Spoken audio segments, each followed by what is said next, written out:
Tentative d'assassinat de Benjamin Netanyahou. Personne ne s'y attendait. Il réplique disant « Les mandataires de l'Iran qui ont tenté aujourd'hui de m'assassiner, moi et ma femme, ont commis une grave erreur. » Salut tout le monde, toujours avec beaucoup de plaisir de vous revoir. Nous avons une nouvelle chaîne, Moekassens TV. Si ce n'est pas encore fait, je vous encourage à aller vous y abonner. Les vidéos sont complètement différentes et on commence à publier à partir de la semaine prochaine. Faites-le maintenant s'il vous plaît, cliquez sur le lien. Si vous ne trouvez pas de lien, écrivez Moekassens TV et allez-y. Okay, ça ne vous coûte rien, ça nous fait du bien. On pose ici, on y va. On clique d'abord là-bas. Je vous attends.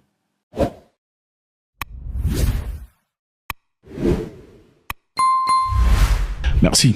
La résidence du Premier ministre israélien, Benjamin Netanyahou, a été touchée par une attaque de drone. Personne ne s'y attendait. Choquant, bouleversant, incroyable. Nous savons la Mossad étant excellente, absolument hors de ce monde. Alors, comment a-t-on pu connaître la maison de M. Benjamin Netanyahou et cibler et y arriver? Très intéressant, on va voir très rapidement. Israël a annoncé à plusieurs reprises des attaques aériennes sur la banlieue de Beyrouth.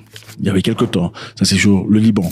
Après que ces groupes armés libanais Hezbollah aient tiré des volets de roquettes. Je suis désolé, j'avais oublié mes lunettes. Il faut mettre mes lunettes. Ça doit faire fraîche, n'est-ce pas? Okay, super, on y va. Israël a tiré à plusieurs reprises. Ils ont fait plusieurs attaques sur la banlieue de Beyrouth. Les Libanais qui subissent les conséquences d'une guerre qu'ils ne comprennent pas tout à fait, carrément. Ils ont frappé très dur. On replique à cette attaque de drone sur la maison du Premier ministre israélien. En fait, vous bombardez le Premier ministre israélien, en tout cas vous attaquez sa maison avec un drone, et nous allons vous frapper comme pas possible. Ils ont frappé en réplique pour dire, bon, si vous osez encore, ça sera la fin. Mais évidemment, malheureusement, les Libanais ont dit que Israël a frappé sur des appartements des civils. Okay, on a touché que des civils dans cette réplique. Le porte-parole de Netanyahou a déclaré que l'un des 3 drones lancés depuis le Liban avait frappé samedi la résidence de Netanyahou dans la ville de Césarée, ajoutant qu'il ne se trouvait pas à proximité et qu'il n'y avait eu aucune victime. Encore une fois, les amis, je dis ici, comment est-ce que Hezbollah a su comment trouver la maison de Netanyahou? Donc Hezbollah avait tiré des roquettes sur Israël ce jour-là. Ensuite, des drones sont partis toucher la maison du Premier ministre. Incroyable, n'est-ce pas? Mais dans tout ça, le Hezbollah n'a pas revendiqué cette responsabilité de l'attaque et se sont tus. Généralement, ils revendiquent, mais c'est un peu comme Israël. Quand Israël frappe, généralement, Israël ne revendique pas. Quand on a pris à nier, personne n'a revendiqué, n'est-ce pas? Quand on a frappé sur Damascus en Syrie, personne n'a revendiqué, mais on savait de qui il s'agissait. Maintenant, on essaie de comprendre, la question est simple.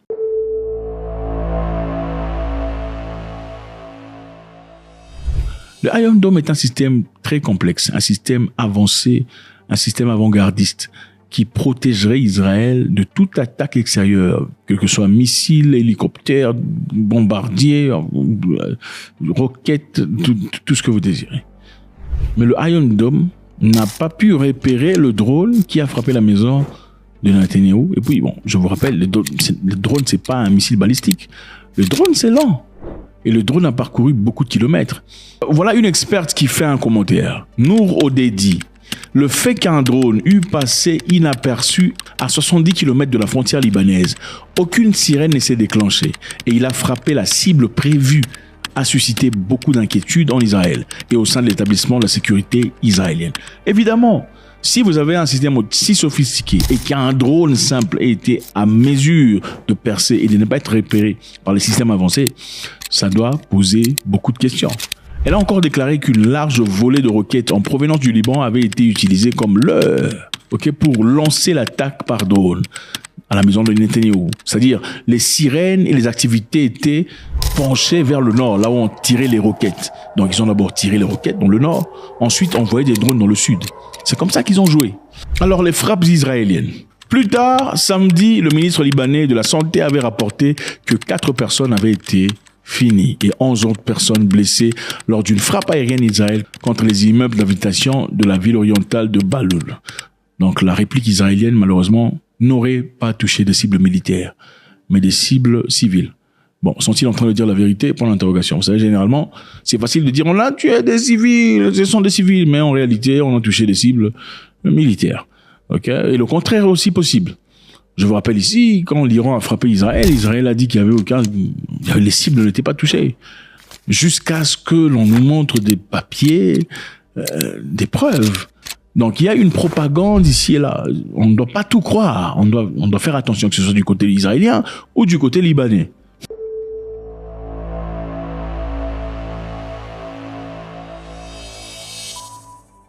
Au moins 2448 personnes ont été finies par les attaques aériennes israéliennes contre le Liban depuis octobre 2023. Selon les sources sanitaires libanaises, on dirait-il la vérité s'ils sont aussi victimes de ces frappes? Ou exagérait-il le nombre ou le chiffre dans l'objectif de placer une certaine pression psychologique? C'est fort possible. Mais sont-ils en train de mentir? On ne sait pas non plus. Donc, ce qui est évident ici est que Benjamin Netanyahou a dit que vous allez payer. Le mandataire de l'Iran, c'est-à-dire ceux-là qui ont tenté aujourd'hui de m'assassiner, moi et ma femme, ont commis une grave erreur. Bon, nous savons que monsieur ne rigole pas. Il a promis de faire un tour à Gaza, il est parti. Okay? C'est évident. Que ce soit juste ou pas, ils sont partis. Et ils ont exécuté ce qu'ils avaient dit qu'ils allaient exécuter. Ils ont fait des frappes, même des moments où on ne voulait pas leur soutenir, où l'occidental a refusé un soutien évident. Ils ont quand même continué à frapper malgré tout. Ok, maintenant, dans le passé, il s'agissait de la vie d'autres personnes. Vous savez, quand il s'agit de la vie d'autres personnes, il y a une certaine façon de s'entretenir. Quand il s'agit de sa propre vie, la vie de sa femme, de sa famille, ça devient autre chose. Alors, est-ce que ceci va inciter monsieur dans sa personnalité, dans son ego, de renchérir ou de renforcer ou encore de bombarder encore beaucoup plus comme dans le passé, dans l'objectif de lancer un message clair?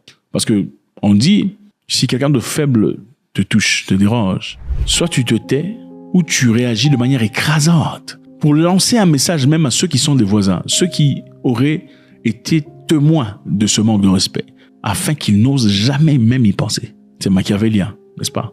Il faut écraser l'ennemi de sorte à ce que même les visiteurs, même les passants, même les aspirateurs, jamais n'y pensent, jamais n'essaient de répéter ce que lui a fait. C'est une façon très dure de réagir, mais c'est une façon très possible aussi. Alors, monsieur Netanyahou a dit, le mandataire de l'Iran qui ont tenté aujourd'hui de m'assassiner, moi et ma femme, ont commis une grave erreur. Pourquoi? Parce que des drones de l'Hezbollah est fourni par l'Iran, ce n'est pas un secret, c'est dirigé directement vers la maison du président israélien. C'est une façon de dire, nous savons où tu es. Et nous avons les capacités, autant que toi tu penses avoir les capacités. Voici ici le premier ministre israélien disant, il n'y a aucun endroit au Moyen-Orient qu'Israël ne pourrait toucher. Je parle beaucoup des dirigeants de l'Iran. Pourtant, en ce moment crucial, je veux m'adresser à vous, le peuple iranien. Je veux le faire directement, sans filtre, sans intermédiaire. Il n'y a aucun endroit au Moyen-Orient qu'Israël ne peut atteindre. Il n'y a aucun lieu où nous n'irons pas pour protéger notre peuple et notre pays. Est-ce la réponse du berger à la bergère? Disons, il n'y a aussi aucun endroit que nous, Iraniens, à travers Hezbollah et autres, ne pouvons pas toucher en envoyant un drone. Okay. Faites-moi savoir ce que vous en pensez, c'est toujours avec beaucoup de plaisir. Vous savez, nous sommes souvent très inspirés par vous. Vos commentaires sont très essentiels. On veut vous lire, on veut voir ce que vous pensez. Nous sommes très intelligents, n'est-ce pas? God bless.